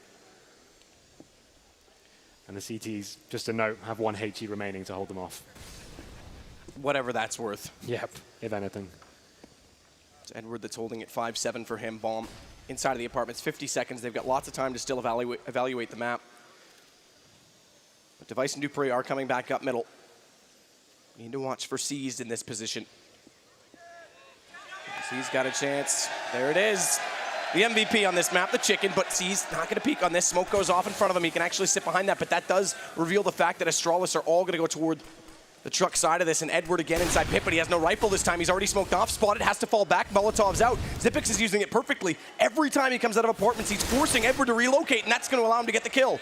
Seized got one pushing back through that smoke, but that's all he can manage, and the bomb's going to go down again. This is another full investment from Navi, and it's a 3-on-2. They have got a kid on Siege. You can see them rotating and working out if there's any kills available to make this an opportunity at least. Siege picks up the orb and needs to find this first frag to even have a chance of taking this round. It's such a subtle play, but so smart in the fact that Xyp9x throws that Molotov because it's a headshot position behind that statue, so he doesn't give Edward the advantage to try and shut him down on entry. But once again, they have salvaged the AWP, 2 of them in fact, Matt. So that's quite a lot, considering they're only getting $1,900 into the next round. I said it before, when Guardian has the orb, he seems to deliver every time, but unfortunately in this series, he's actually been very quiet indeed. He's been Device, he's been the full MVP, and they will be saving his orbs. Oh, rip chicken. Are we still talking about the chickens? As if we zoomed in to watch his demise. I was looking at the orb and saving those, but chickens are interesting as well, that's fine. What the people want, Henry. It's not about you. Anyway, so like I said, $1,900 for Navi, but they have got 2 orbs. They'll be tempted to force up into this. The money is getting a little bit dire for them. This has been a massive problem for Navi in the past. Lots of force buys and not getting much for it. As we go into round number 14, they need this round to work as Astralis have taken the lead now, 7-6. Navi actually only picked up 1 round since their 5-0 lead. It's remarkable considering Astralis, the way they've come back into this game and the efficiency with which that they did so, because 2 straight rounds, they didn't lose a single member. They built their bank so massively that they could just control the pace, bleed out all of the utilities from Na'Vi, and right now they're going to have to get aggressive, find something opening, but they're on to just the pistol with Zeus right now, so he can't win the range battle inside the hallway at A apartments, and that's right now occupied by 3 Astralis players. Late Molotov to come out, that's from Flamey, playing behind the sandbags. He's thrown that every single time he plays that position, so there is some read that Astralis can get on that.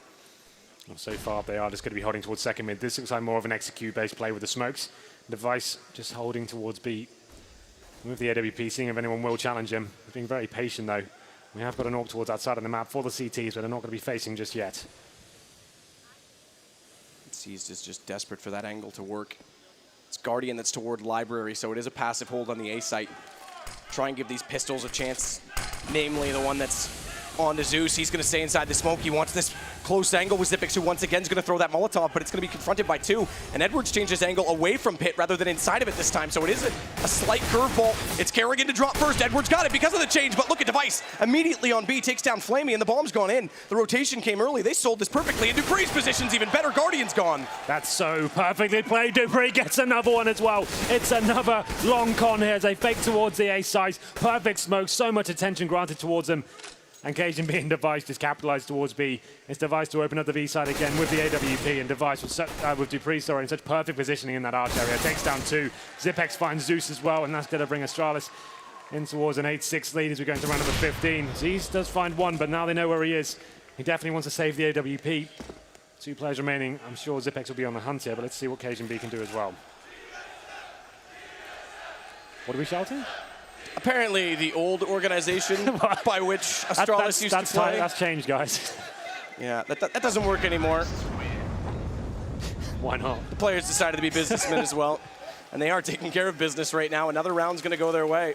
AWP saved once more, though, so they are bringing those over round to round, and it's Seized this time who's actually dropped this. I'm wondering if this is Spawn. Okay, they did go back to Guardian late because he was buying out a rifle instead. So the CT side of Inferno, one of Guardian's great maps actually with the AWP. He's always doing fantastic work and being very dynamic and moving around and causing chaos. He's actually only on 4 for 11.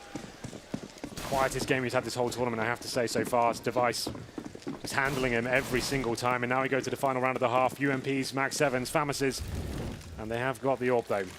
Just to deliver this round. To paint the picture with the scoreline as well, Edward leads the way by 7 kills, actually, excuse me, 6 kills over Device, who has 11 in the server, but Edward's on 17. A one-man show right now. I mean, if Guardian was even half in this, it would make a huge difference. Well, Edward only has the Max 7 this round. It's going to be much harder to deliver those sort of numbers with that weapon, but... And Guardian, you'd expect him to hit that shot any day of the week, any second, any hour, and he misses that one again, so he's fallen back, and they know where the AWP's playing at this point as well. Well, look at good positioning, though. This is different for them to have this position right now. That Edward's in and toward bedroom, and it's going to be Xyp9x that spots it late, gets away from it. He's not even going to face that. He doesn't want any chance of giving away his AK-47, but finally, Guardian takes down Device. Yeah, lovely shot from him, and it's one they needed as well, but it looks like Astralis are coming into the B side. Flamey coming in from spawn, takes down Carrigan. They have a huge advantage now. Surely this is their round. Smoke off on CT late. There is a rotation going towards Spools. Flamey's there, and it's Guardian that's stuck in the back of the site. He's going to have to buy some space here, Flamey, for Guardian. And they've already spotted up the first player. Flamey's actually going to try time this. It's Cajun B. Low HP goes down. Dupree sitting in the open. Headshot from Flamey. Bomb dropped. 38 seconds to recover it.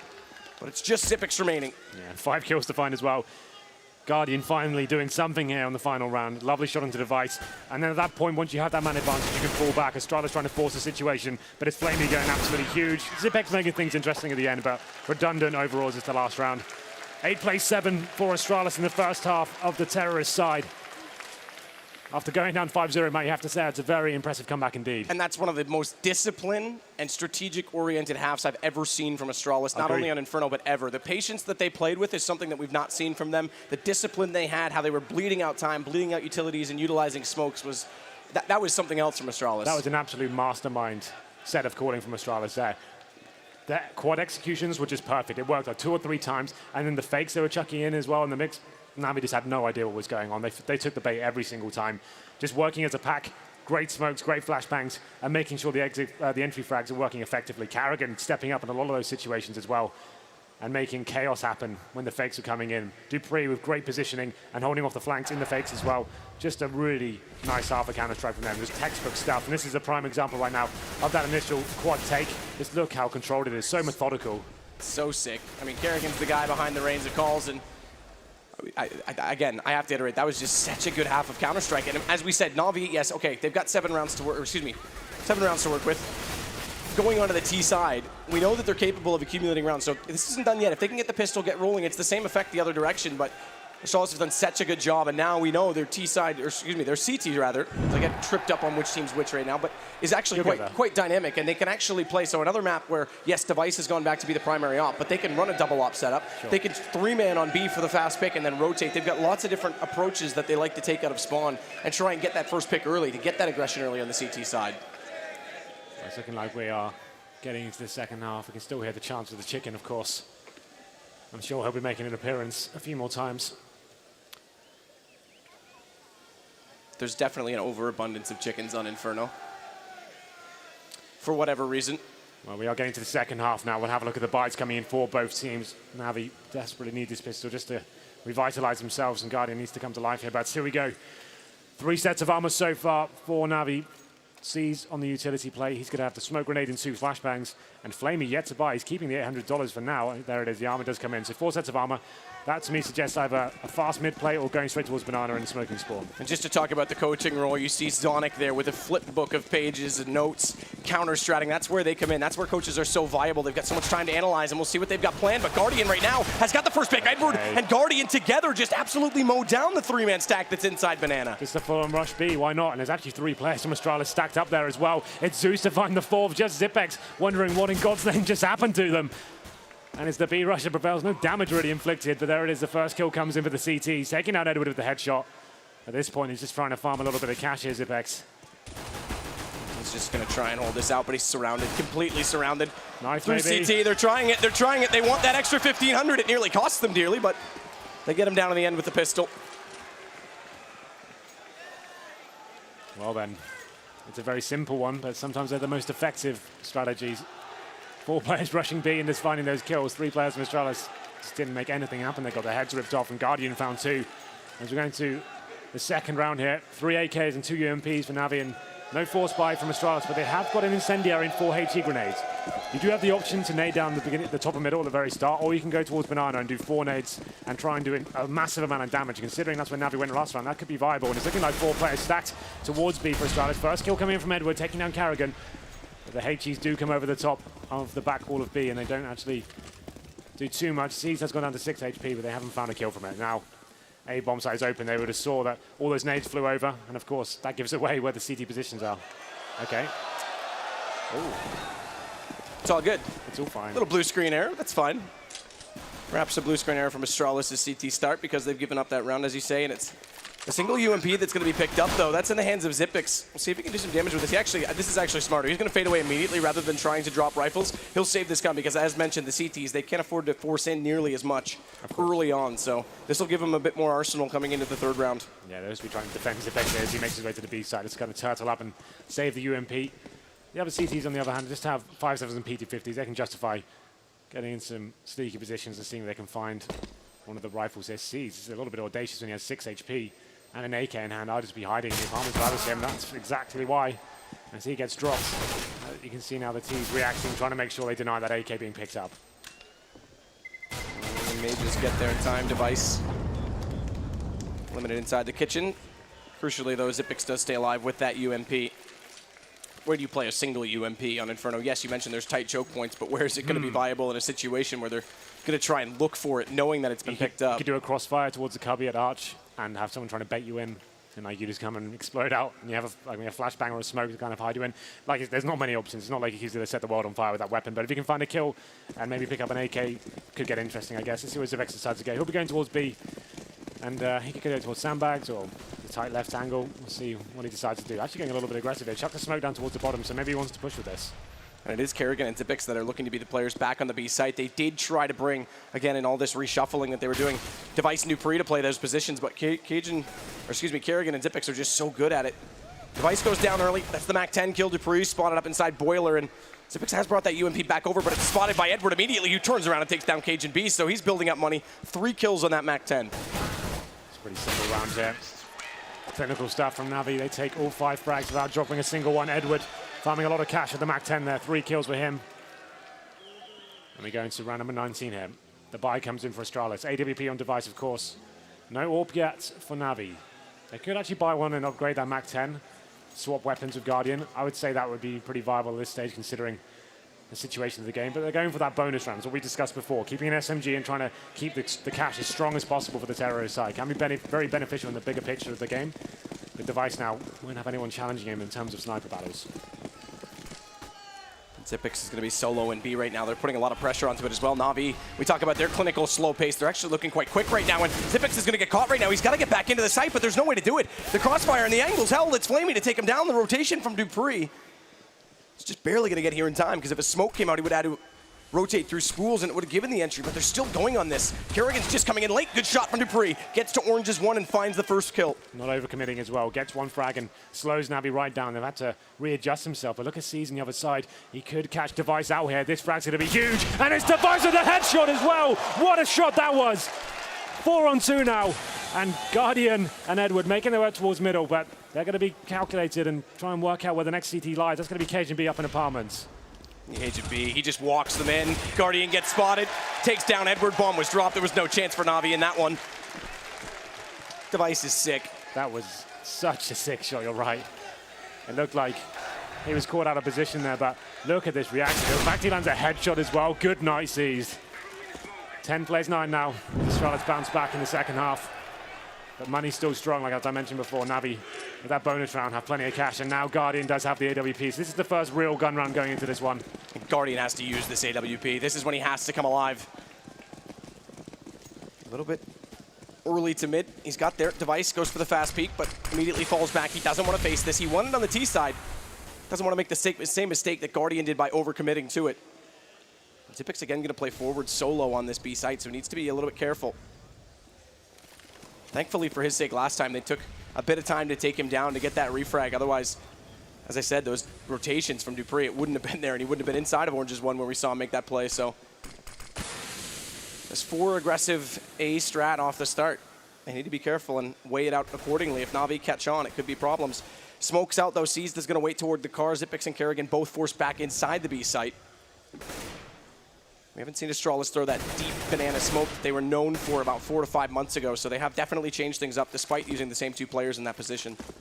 Well, then Guardian is going to be holding towards middle, seeing if anyone will dare face him, but Device is poised and ready towards the outside. We have got Xyp9x and Kerrigan towards B, but Na'Vi with the banana control, going to be smoked out for now. That's going to cost them some time. It's looking like they're setting up for a B play here, potentially a B split. Let's see whether the CTs are able to hold this off. Time ticking away as we hit the 35-second mark. Device with a wider angle, just holding tight, but misses the first shot. Has to fall back, smokes out on both sides right now, and that's going to give quad control to Na'Vi. Crossfire's trying to be established location inside the site. They brought Device back as well, and Dupree, he gets up on the fence at Graveyard. Xyp9x has one. They're going to go on B because A's lost, bombs down. Guardian gets at least 1 kill, but it's 1 versus 3. And this is desperate. Baits out the plant. Knows there's one. Kerrigan toward construction, and he's desperate to try and pull him out, but he's got 12 seconds. He has to find this, and Kerrigan is so smart. He will go down in the end, and Guardian, he's just going to have enough time. Not smart enough, apparently, but the bomb will be planted. You're right. 2 on 2 now, and Guardian flaming on very low HP. Super low, desperately low. As Device gets around, but Guardian's found Dupree. So now he's starting to have an impact in Device. As you mentioned, this is a reset potential. He's got to reconsider this, but he knows it's just a 2 versus 1, so he goes anyway. He's got Guardian down. He finds Flamey, but Flamey's got the headshot instead. What a shot from Flamey with such low HP as well. You thought Device had that one tied up after the first kill, but Na'Vi come out on top. A really nice execution, very similar from what we saw from Astralis, actually. All the smokes towards A, selling the fake with 2 players, finding frags and pulling CTs away from the B site and actually executing in with 3. And finding the kills in Guardian, like you said, clever play to take down Kerrigan with the fake plants. And a close clutch situation, but this shot from Flamey sealed the deal. So controlled and calm in that situation. And that round meant everything as well. And now Astralis will be on pretty much full EQ. You can see KGB and Dupree have got some body armor here, but just pistols. PD50s and a CZ. And Kerrigan has a 5-7 good measure. So this could potentially put Na'Vi up toward 12 rounds. This is exactly what we were talking about, getting that good start. Smoke's already set. Xyp9x going to try and go undetected. Kerrigan will wave the red cape and distract. Zeus, he's the first one around the corner. The first smoke has gone out towards CT. Will they check this or not? Kerrigan's done his job, but now they consider it. The second man in, Guardian covers the off angle. Really well done, and then turns, finds Device immediately after. It's an AK for Guardian, but it works. He's got 2 kills, and they're in the site. Yeah, not really much to report this round. Astralis unable to really inflict any damage there with their B-hold. Na'Vi coming in with the simple execute, smokes towards 4, Molotovs over the site, flashing the CTs out, making them face, and just hitting the easy shots in that situation. Cajun being Dupree. The players of armor actually do survive, as I said, though Flamey finds him. And now it's going to be a 5-on-1. Cajun just cowering towards city spawn, hoping he can find a player here, but not meant to be. 12 plays 9 now. It's going to be 5 plays 1 here in the second half. And Na'Vi, very similar scenes to what we saw at the beginning of the first half, actually. So Astralis always have the potential to bounce back, and their money situation right now isn't fantastic. Kerrigan only had 1,400 last round, 1,900 to go into this one, so he has 3,300 total. They need to decide how he's going to go into this round. I'd assume maybe he gets a shotgun. Device will be investing into the AWP, but it's such a distinct lack of utility so far. He's only got the AWP, and that's it. And we'll get a couple of smokes now with Xyp9x and Kerrigan working out how they approach the situation. So a pause comes in. I think this is a good time to take a pause, Matt. This is a difficult situation for them. Money isn't great. They need to work out how they're going to balance the books with Kerrigan. This time he's going to be investing towards the FAMAS and 1 smoke. I think that's probably the best protocol here, as he just gets body armor. Of course, against AK-47s, head armor isn't always required, but you can see on the other side, Zeus has a UMP. And with 3 players without head armor, that gun becomes even more viable. It's super viable. I mean, this is a must-win round for Astralis. This will put Na'Vi on 13, facing Eco for 14, and then Astralis has to try and claw back in, I mean, desperately, because again, Na'Vi, T-side, they'll do everything they can to bleed you down, just wear you, grind you, until you can't do anything, until it's all over. Indeed. Right now, I'm just taking a peek. The spawn position for Device. He's actually got he's looking toward mid, but he's got a B spawn. Interesting as well that Na'Vi have plenty of cash to get the AWP, but they seem like they're having more success with the rifle setup so far. It's actually doing set pieces and executing with fakes, and that seems to be working as a tight unit here. Astralis not giving anything away in terms of the picks, so they feel like they're more effective as this sort of formation. And Guardian's actually having a much better second half. He's kicked 13 frags after only reaching maybe 5 or 6 in the first half. This will be round number 22. The pause will be coming to an end in 20 seconds. I'm just trying to work out what Astralis can do. Obviously, Device needs to go massive here. With CT side Inferno as well, you have many options with the AWP. You can obviously go face towards apartments. You can face down second middle. You can go towards banana. You can try and surprise the terrorists, try and find that first pick. I'd assume that's what they have to try and do here. One kit and not many grenades to play with. Device needs to find something out of this. As you mentioned, looking towards middle. Could just face towards T-steps. It's a little bit predictable, but good news is Na'Vi don't have the AWP, so that boosts his percentage chances at least finding that first pick. Here we go then. Yeah, I mean, he is definitely committed to mid right now. You can just see it in his temperament inside his spawn. There it is, looking toward mid right now. In turn, with no AWP against them, will anyone even be available for this, though? Will there anyone be facing Device? KGB is going to wait. This is the smoke that's going to be thrown from A to add extra utility onto that B site to buy those players more time, potentially get Xyp9x in a position where they could rotate Kerrigan early. But it has been passive for them inside of Banana. They know that Na'Vi like to take control of it early, so they're not trying to establish that dominance and get Xyp9x down toward the tree, where he, again, has been known for in multiple situations. How quickly, though, look at Edward. He's already up the apartment hallway right now. He's already looking toward KGB at pit. Yeah, efficient stuff from him so far. Cajun is in the pit, and Dupree will be backing him up as well, but this next frag means everything. And as soon as they heard that, Dupree starts to backpedal a little bit because he knows that there's a chance they can bust out through apartments, and Cajun, if they go fast enough, might not be able to shut them down, and then they have problems giving up pit. But it is definitely a Na'Vi a minute still in the round and already looking to execute. This is, again, faster pace from them, so we're seeing much different sides from both of these teams. They've got full mid control as well. Device has fallen back towards the library area. Great position for him. If anyone from Na'Vi does decide to face, he should hit this shot. The flashbang hits him fully, though. Has to fall back and smoked out for now as well. What's the next move here? The bomb's still down towards second middle. There it is. The smoke's used so well. Device has to change his angle to look toward apartments just to find a kill, just to do something. As Edward, he's going to get up. He's just going to hold this corner as well. But he needs to be careful because as he gets in, he's blinded up, and the player at apartments, Cajun B, could have nearly spotted him. That's exactly what happens. He goes down, and Device misses a huge shot, but the second time's a charm. Goes back out. Now Dupree in the pit. It's a shutdown from Astralis. It's just Guardian and Flamey.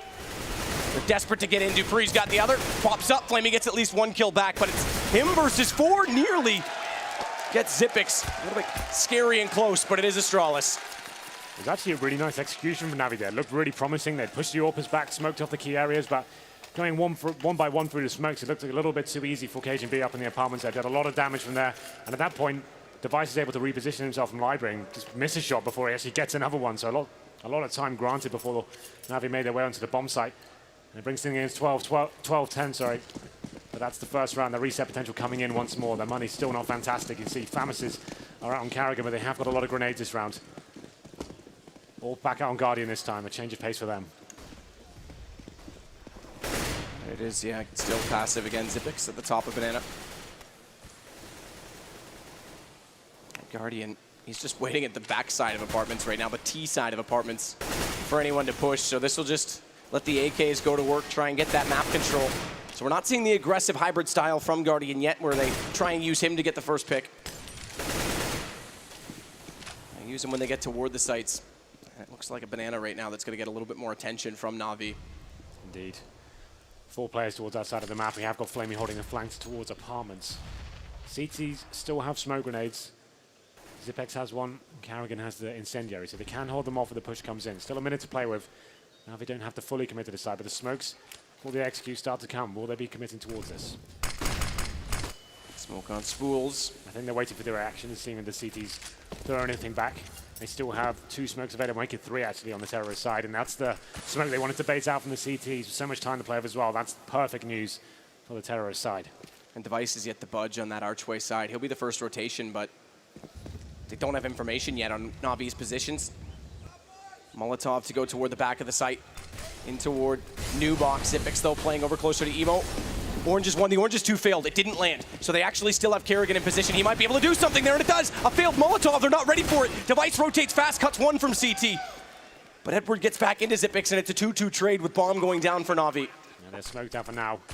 Dupree makes his way towards construction. Flashbang's coming over as well. They have got control of that garden area of his Device, rattling off shots with the AWP. Cajun B from Banana takes down Zeus. Now a real opportunity is the 3-on-2. Guardian staring down that CT position. This is the first shot on Dupree. He's going to try and advance on that second one as well as he goes for the fast peek. Third, not going to happen. Cajun B, he gets Guardian. They know Edwards inside of Evo, and it's Dupree that gets him. What a retake that was. So coordinated. Cajun stepping out massively. He's way taken from Banana. He's got such a disadvantage in that position, but lands the shots that are required. And it was 2 players being dropped, and that execution from Navi was so cool, actually. The fact they went towards B and just baited out all the smokes in the CTs and allowed themselves still have enough utility to fully Molotov and smoke off key areas. They managed to get the entry kills, but wasn't quite enough on the retake as Astralis find all the players without dropping one. And we're going to round number 24. 12 plays 11 now. The money not fantastic for Navi. You can see they've got 2 smokes, 1 flashbang, and Guardians on full glass cannon AWP. This would take them down to an eco if Astralis could win this round and tie things up at 12-12. Dupree right now, the only one over on quad side, has 3 that are on the opposing side of the boiler at alt mid, and Zeus is going to try and jump up again inside of it quickly. Thankfully, they brought Cajun back over to that pit position, so different from what we saw from Edward, who was extremely good, I have to say, despite the troubles that Na'Vi had at holding that pit position. It's actually sort of a 2-man approach from Astralis because Dupree's been supporting on Cajun so commonly, and in fact, letting Cajun get aggressive, as we see here, again, jumped up on top of the balcony. It's Dupree that just watches the off angle from Boiler and turns as soon as Cajun calls for it, but he's getting aggressive. He's going to spar off against Zeus. Bomb down, needs to find the second, but Edward's there for the refrag, and Cajun's just going to be patient in all of this, but Seized has Kerrigan.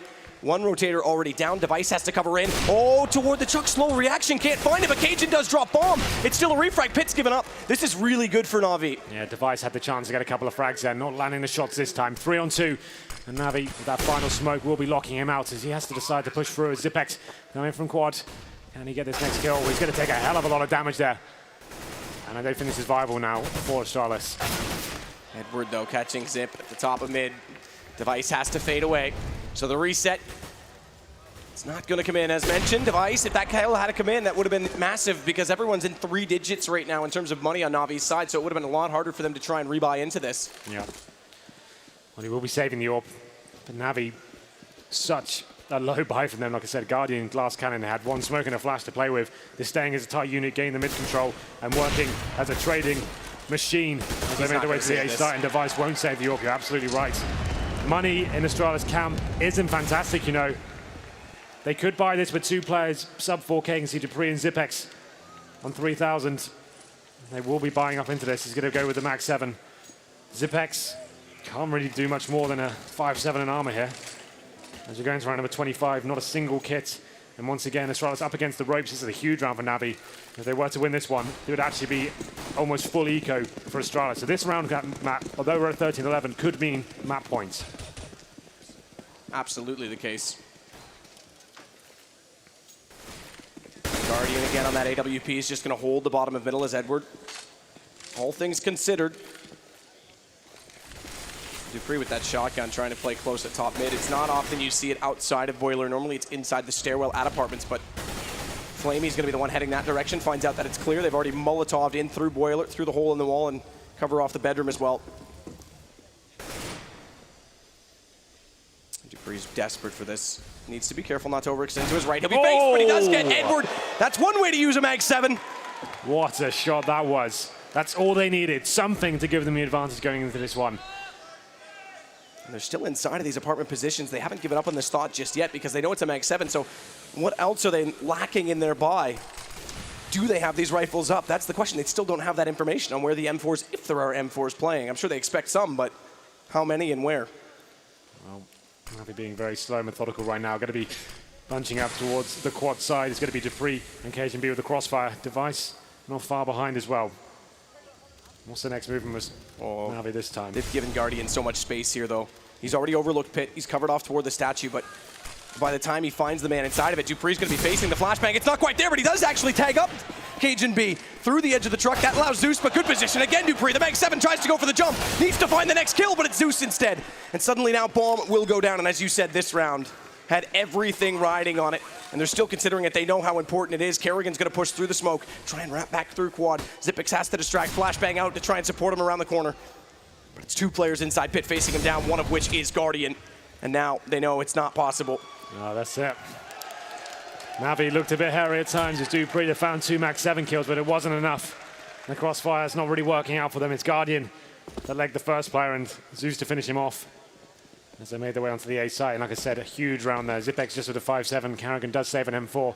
They go into the next round with $1,900 and 4 players on absolute nothing. Just Dupree with a little bit of cash here. So, as I said, this could mean map points. And the last time these guys played up in this map, it was Astralis that took Inferno. It was the only map they took, in fact, in that best of 3. Yep, and it's a scary thought when you consider it. Force again, because what choice do you have in this situation? I think there's 3 M4s that have been bought up so far. Well, they did save an M4 and a 5-7 in body armor, so that helps distribute the wealth a little bit. But it's 2 M4s here. It is just the 2. I thought I saw a 3rd come out. Three pistols, 1 defuse kit, and 4 smokes. Once again, need to be finding that first frag, as Dupree did it with the Max 7 last round. Someone needs to step up once again. They can't allow a full execution to come in with the lack of firepower they have right now. So Flamey once again going to try and clear in the apartments. Kerrigan and Zipex have been played so passive in that B site the entirety of this game. And they're forced to do the same this time, just strictly by not having rifles. 2 5-7s on B. C's inside a banana already, but it's Cajun again on the balcony with also just a pistol to try and cut this off, to try and make this work. Bombs intentionally dropped at the top of alt middle as well. This will allow them to execute. They'll grab when needed. Not to have it dropped in an awkward position. Potentially throw the round. And again, it's patience from Na'Vi as always. Dupree's also way back toward Graveyard. Spotted. Flamey, eyes of a hawk to see him in that position. Through 2 railings. That's such a hard texture to find, but the shot is so perfect, and now it's on device in the sight. He's got one of the M4s, goes to the pop blast, but no one's in the gap. Now they are! He's got 2! Mowed down immediately! Massively played there from Device. Had to find something. He gets 2. It's not over just yet, though. Flamey coming to the bomb site. Cajun with the CZ. Gets 2 somehow. Astralis are not done just yet. It's going to be a 4-on-1. C's the last player remaining. Is going to get taken down by Carrigan in the end, and the pistols prevail. Somehow staying alive here. What a round to win from Astralis. So big, so massive. They were done, dead, over, map 1 gone if that round didn't work out. Set the crossfire and Device, the timing. When he first peeked, no one there. They didn't expect him to be there at all because they'd already checked it, they'd already crossed it. He mows 2 down, and now look at the money. It's back the other way. It's Tech 9s, and only one of them complemented by 2 Deagles on Edward and Guardian for Na'Vi. This is brilliant from Astralis, a chance back into this. We thought we were done then. After Flamey got the initial pick as well, somehow Device and Cajun B going absolutely huge there in the 5-on-4 with the CZ and M4. And they are absolutely right, Na'Vi now. Not really much to work with, just PT-50s, Glocks and a Deagle. Zeus has invested in head armor, so I assume he's got a little bit more money than everyone else, which he does, so that's fine. As we enter round number 27. More of a default here. They're hoping a CT faces and they can make some work with these Desert Eagles. It's going to be Zeus getting control of the apartments, making his way towards Boiler. Flamey edging in towards Banana as well. He's actually going to be challenging. He's only got the PT-50, so this is a difficult battle for him. Does a little bit of damage. Actually takes Carrigan down to 29 HP, but he does get dropped in the end. Interesting that he was the one to lurk the offsite that time because he had been doing so much work in apartments before. And C's is going to go the same direction now, hoping that that one single kill might indicate the rest are heading toward A, and they catch them in rotation, in transition. But Zipex and Carrigan, there's no reason for them to move. They're being disciplined. What a shot from Edward. Refrag onto Device. And I'll potentially grab that of this too because there's smoke and no one peeking out from the pit right now, and he's going to try and hold this. They need to get C's back in position. He's still working onto the B side. He's caught by Carrigan. Bombs down. That's got to be the round. Yeah, absolutely. Once the bomb's called, Zipex holding CT spawn Edward, just desperately hoping that someone rotates in this situation. He's got 30 seconds remaining. No chance of winning, but he has picked up an orb. So something to take away. If he can just survive with that, that's absolutely fine. But he looks like he wants more out of this. Going to be taken down in the end. And Zipex to find the final kill. And the scoreline gets ever closer. 14 plays 13 now in favor of Na'Vi. Money's still not fantastic. Exactly. No bomb plant means that Flamey, Zeus, and Seized all sit within the realms of 3K, between 3 and 4K. It's not an ideal position to be in, but Guardian immediately straight to the AWP. Fortunately for them, he can afford to bring that out. This is a big play from them.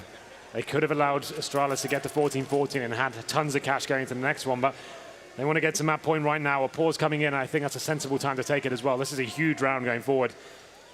If they were to lose this one, there's only $2,400 coming in next round, so a fully invested round. This reverse situation. This could actually mean Astralis getting to map points. It's been a very back and forth affair here, but Astralis firmly in the driving seat this round. Device back on the AWP himself. And Navi now just taking their time to work out how they approach the situation. I would assume they'll be slowing things down. They have a lack of grenades going into the next one. So Guardian will be trying to work the picks, trying to get him mid-control, let him face towards quad, maybe pick towards the arch side as well. But they have got some very articulate executions. We've seen those so far, but as I said before, the lack of grenades are going to make those much more difficult. And what a way to pull back into this from Astralis again. The most lackluster quasi-buy you could possibly imagine seeing. Yes, 3 pistols and 2 M4s somehow works out for them. That was a huge round. And if they come back and win this, you've got to feel like that was the turning point.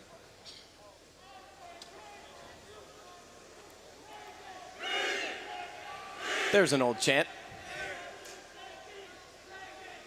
Right now, and Avi still trying to talk this out. 38 seconds left to do so. Remember Starix, former player on this roster, replaced by Flamey when he stepped back into the coaching role. He often is vocal in these positions. We talk about Navi getting volatile in so many situations when they do slip away in these leads, but hasn't been much in terms of mistakes made in tilt material. This is just a straight up good fight from Astralis to pull their way back in. Agreed. And the timeout will be coming to an end here. 10 seconds remain on it. We can see the buy that has come in for Navi. It's 1 Tech 9 seized, Zeus with the Galil, and 2 AKs. They have got a reasonable amount of grenades here. 4 smokes, a couple of Molotovs, and some flashbangs. But look at the buy for Astralis. It's so strong. They've got absolutely everything within their arsenal, including the AWP on towards Device. We'll have a look at his spawn as well. He has a decent. He could actually go towards apartments with this, or go for the face towards top and middle. Let's see where he decides to go. The battle between Guardian and Device continues. And it's been Device that's been the victor in so many cases. Have to give props to Edward while we've got a chance to, because he has single-handedly done so much for Navi in this game to even give them this chance. Currently sits on 28 frags, but Guardian not spotting anyone toward top mid. This time it's Dupree that stays passive over on that arch position, but look inside apartments. They actually are going to try and use this. This is different. This is something entirely different. It's the bait and switch play, because with Cajun sitting quietly still in that position, it's going to be Device that falls down the hallway and tries to bait them out or catches the crossfire on a refrag. So Cajun doesn't need to peek the stairwell and get caught where Device can't get the shot again. He just has to wait for them to walk up into the angle where it's favorable, and this might work. They've faded the first player off this, but they're still facing. No, they're not. Cajun's gone all the way back in. Yeah, change of stance occasion. He went aggressive towards the T-steps of apartments and actually found that first kill on towards Flamey. That shuts them down, and any tactic they had in mind of getting control of that part of the map has been eradicated. 5-on-4 now, minute remaining. And the lack of equipment they had only gets worse now with a player dropped as well. Device and Dupree holding the arch side, actually playing a very passive setup here, just allowing Navi to come onto the bomb site before any confrontation ensues. Coordinated jump peeks there we saw from both Guardian and Edward to make sure that they could bait out a shot, give Guardian the chance for the refrag, but that Molotov buys more space and time for Astralis. Device, smoke comes out in front of him. Last time this happened, he faded away and was able to pick one up, but it's Navi changing it up. They're going to try and wrap around through CT. Device is aware of it. He spotted it. He's got Zeus. Such good awareness from Device. Nearly gets caught, though does. Switches to the knife too soon, and now Edward's got CT spawn to work with. It's going to be a segregated Kerrigan and Zipix that are finally going to be tested within the depths of this B site. Zipix is just waiting for this smoke out initially to cover off oranges. That limits Kerrigan's ability from Nubox to try and spray into this, and Zipix is desperate, but he hasn't. He does get one. He finds seized inside of it. Guardian's into the site, but it's Zipix to turn it around. Amazing work there from Zipex. Went for the full spray through the smokes. Navi just didn't have time to clear out the site. They throw a smoke on towards the steps, trying to plant them inside it. It's a desperation play, and Zipex wasn't having any of it. He shuts them down, and it's 14-14. It was a nice idea from Navi. They went for the B split through CT spawn. 2 players at B, 2 for spawn. Couldn't find the frag. Device found one, and this gave the early call to his teammates, and they were just so ready for that play. Navi now forced by, of course, round number 29. We've gone the full distance here. They've got 1 Galil, P250s and Tech 9s. They're all in this stage. And Astralis homing in on map points here in our first semi-final of the day. Device, quick shot into the flash. No one peeks accordingly. Does force him back, though, again. At least to the corner. Smoke's looking to go front library once more. Again, though, they smoke about that time. He finds the kill regardless. He's just got such good awareness, and He's able to adapt in those situations. Device having an excellent game, and he finds Flamey, who goes alone. He's trying to bait out the shots. It does force Device back because he is tagged up. He's down to 12 HP, but they've already rotated Kerrigan over, and he's going to go passive, though. The smoke on the archway means he can't come into the fight. Device spots one going by. No scope, doesn't hit it. Where's the refrag? He's low. He's on 12. He has to be so careful. And Edward gets up. That smoke, Kerrigan couldn't do anything about it. Seized. He's walked in. They're both down. Na'Vi might find the first map point, and it's them with the quasi-buy this time. Kerrigan trying to get ground back into the site that they lost. The bombs planted.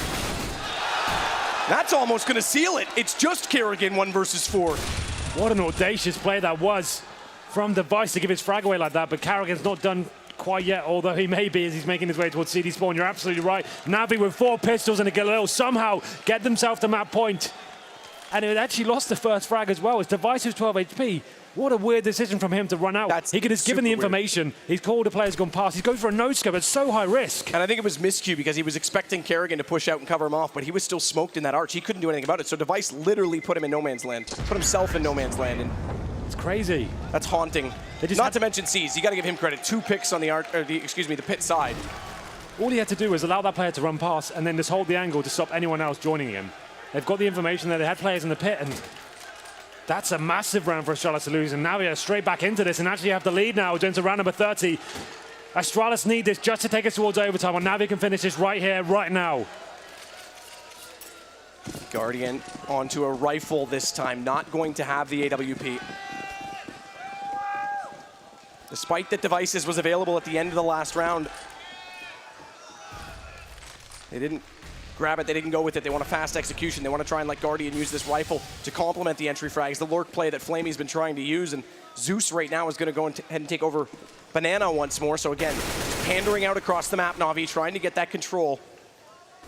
As you always say, Henry, bleed out the CTs. Of course, that's the name of the game, and you know they're up against the ropes in terms of the economy. Na'Vi are the masters of this, slowing the round right down, baiting out grenades from the CTs, and it's leaving them with nothing to play with once they actually make their way on towards the bomb site. So far, so good for Na'Vi. Classic Na'Vi play, just holding up, allowing Guardian to gain control and try and work that first pick. Device has got the ult towards Arch, and looks like Guardian may be deciding to face towards that area as well. Edward and Flamey gaining apartment control. Got to be Molotoved off for now. But they will slowly get it. The CTs fall back into more of a passive hold here. They clear out the bedroom in doing so, but this is interesting. Kerrigan's coming over early so that they could rotate the man on Arch side. Dupree over to port Device and Cajun B. Everyone's here. Device, AWP, gonna face, spots the gun barrel. Here we go. Guardian, if you dare step forward, whoa, it's a problem. Device has him. First pick again for Astralis. They have to slow this down. They have to maintain it. And Zeus, he cuts Kerrigan. Now they've got the option to rotate through CT. Edward's got Device. This might be done. Dupree peeks back. He has to get some ground, but Flamey gets Cajun. Where's the bomb going to go? It's still sitting top mid. Dupree has a decent position in the apartments coming towards the boiler room. This kill is huge. It's seized to get it. Zipex now in a 3-on-1. This is it. Na'Vi are going to take map 1. I don't see any sort of realm where Zipex can win this. It'll be an absolute throw from Na'Vi, but he has to give it his all. No choice. Has a smoke, has a flash, has the kit. At 100 HP, Smoke's not gonna go for a ninja. It's gonna go toward Pin, and Flamey doesn't care. He pops up. And Na'Vi are 1 map away from returning to a final in back-to-back majors. And Edward deserves all credit in this game. 32 frags from him. Fantastic stuff. Carried Na'Vi in the first half, kept them alive in some senses after losing so many rounds in a row on their CT half. And they just keep applying the pressure. So many force buys in this game, working out for both teams, in fact. It was a pistol round with a Galil. They got them onto map points.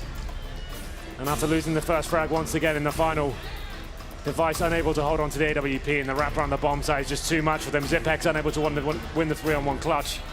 And they will be taking map number 1 here in this best-of-3 series to the semi-final here in Columbus, Ohio. Incredible stuff. What a game. Astralis pull it back with a quasi. Na'Vi do the exact same, and it comes down to the wire. We got to take a break. We got to catch our breath. We'll join the desk, but not before we do look into our lovely sponsors. The commercials will guide you towards Sir Scoots.